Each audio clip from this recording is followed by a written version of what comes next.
Hello guys, welcome to our channel. आज हम class 12th के फिजिक्स का चैप्टर नंबर 13 न्यूक्लियाई का एग्जाम्पल नंबर 13.2 करने जा रहे हैं। लेट रीड द क्वेश्चन में हमें क्या बोला है।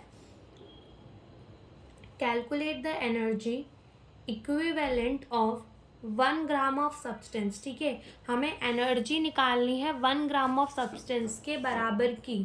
ठीक है, तो यहाँ पर सबसे पहले हम ये समझते हैं कि यहाँ पर क्या बोला गया था। ये कहा गया था, आइंस्टाइन ने ये कहा था कि मास और एनर्जी जो है, ठीक है, वो एक दूसरे के अंदर चेंज हो सकते हैं। ठीक है, मास और एनर्जी को हम कन्वर्ट कर सकते हैं। ठीक है, और ये भी कहा गया था कि मास जो होता है वो एक अनदर फॉर्म ऑफ एनर्जी होता है। तो यहीं पर हमें जो है ये मास दे रखा है और हमें इसको एनर्जी में कन्वर्ट करने के लिए कहा गया है। तो अगर अपन देखें यहाँ पर मास, तो अगर यहाँ पर हम देखें तो हमें मास कितना दे रखा है। मास जो है वो हमें दे रखा है 1 ग्राम। ठीक है, अब अगर ग्राम से केजी के अंदर कन्वर्ट करना होता है ना, तो क्या किया जाता है, उसको डिवाइड कर दिया जाता है बाय द 1000।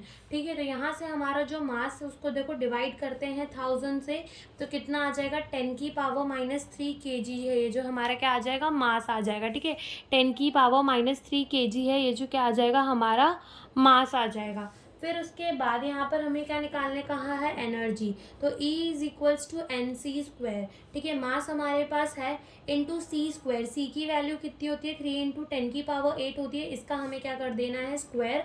तो 10⁻³ 3 3 कितना होता है, 9 इंटू 8 1 = 8 एंड 8 2 = 16। तो ये हो जाएगा 10⁻16। तो ये हमारा 9 इंटू 10⁻16 - 3 कितना होता है, 13 होता है जूल। तो ये हमारी क्या आ गई, एनर्जी आ गई। यानी कि 1 ग्राम ऑफ दी सब्सटेंस के अंदर कितनी एनर्जी है, 9 इंटू 10⁻13 जूल। यानी कि हमने 1 ग्राम ऑफ सब्सटेंस को एनर्जी के अंदर कन्वर्ट कर दिया 1 के।